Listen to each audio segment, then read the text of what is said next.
Assalamualaikum, selamat petang semua, apa khabar?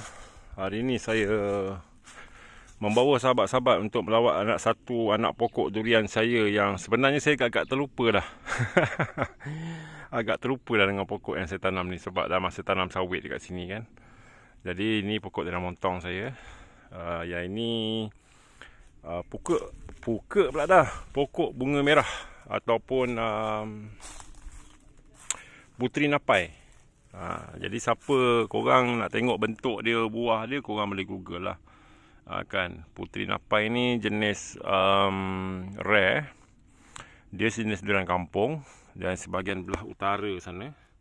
Dan apabila dia berbunga, dia berwarna merah ataupun pink. Ada setengah orang panggil durian bunga merah. Ada setengah panggil puteri napai. Jadi inilah dia bentuk struktur daun dia. Gaya dia agak lembut. Masa jadi anak ni lah, lembut, memanjang. Lepas tu daun dia separa bulat dan lebar. Puteri napai ni lebar lah. Yang ini tadi saya ada baja tadi. Saya baja mungkin dia naik. Jom sekejap lagi saya nak bersihkan keliling ni. Dah diganggu dengan kelapa sawit ni. Kelapa sawit ni orang tanam tadi ikut barisan. Jadi bila tanam ikut barisan tu, dia orang tanam je lah. Dia orang tak peduli pun durian ni. Dia orang tak elak. Tapi tak ada masalah apalah. Saya ingat akan datang saya nak buat teknik sanding untuk saya pindahkan bahagian pucuk ni. Saya akan pindahkan. Saya akan buatkan anak pokok yang lain lah. Lepas tu mungkin saya akan tanam di tempat lain, dalam bahagian belakang sana. Sebab ini sebagai variety, bukan champion lah, tapi variety rare durian kampung ni. Puteri napai ni dia tak ada kod. Kalau tak salah saya, dia tak ada kod. Dia cuma nama je. Kalau sebelah utara panggilannya adalah puteri napai. Kalau sebelah orang biasa panggil rasanya bunga merah. Pokok durian bunga merah. Inilah dia. Kalau buah, sebab dia tak pernah berbuah. Jadi kita tak tahulah macam mana. Cuma saya pernah google lah bentuk buah dia apa semua. Tapi bunga dia berwarna macam pink tu. Macam pink lah puteri napai ni.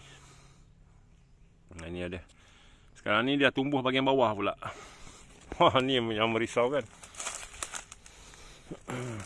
Pokok terlindung. Jadi kita takut kan, dia tumbuh ni bukan daripada sambungan, tetapi bawah dia.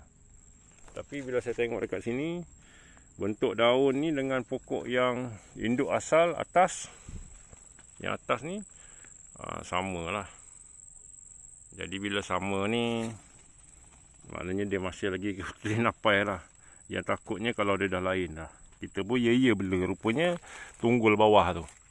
Naya. Tapi bila tengok daun ni memang saya kenal lah. Memang puteri napai lah. So tak kisahlah dia naik 2 cabang ni pun. Ni pun saya nak bersihkan ni. Saya nak bersihkan keliling dia apa semua. Sebab saya dah terlupa dah pokok ni. Sebab selama ni saya dah sibuk main pokok lain dah. Tak main tengok durian. So lepas ni kita akan set up balik pokok-pokok yang ada dekat sini. Dan macam mana caranya saya nak menaikkan balik pokok-pokok kahwin ni. Durian kahwin untuk sahabat-sahabat, durian kahwin ni dia tak boleh sistem 3T, tanam tinggal tak boleh. Kalau tanam tinggal macam ni lah rupa dia. Macam ni lah. Hidup segan mati tak mau. Sedangkan pokok ni tinggi Pokok dia tinggi.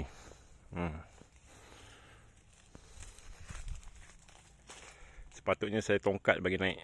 Dia memang puteri napai ni satu je. Masa dia anak pokok, dia macam lembut tau. Dia lentur-lentur. Dia memang kena perlukan sokongan lah. Itu je lah. Mungkin dia rendang nanti. Assalamualaikum semua. Selamat petang. Kan? Mudah-mudahan akan datang ni. Tolong tunggu konten-konten yang macam mana saya main pokok durian balik. Selama ni saya buat sambungan, penjagaan tentang pokok durian. Sekarang ni kita nak jaga durian balik lah. Okey, Assalamualaikum. Selamat petang. Bye-bye.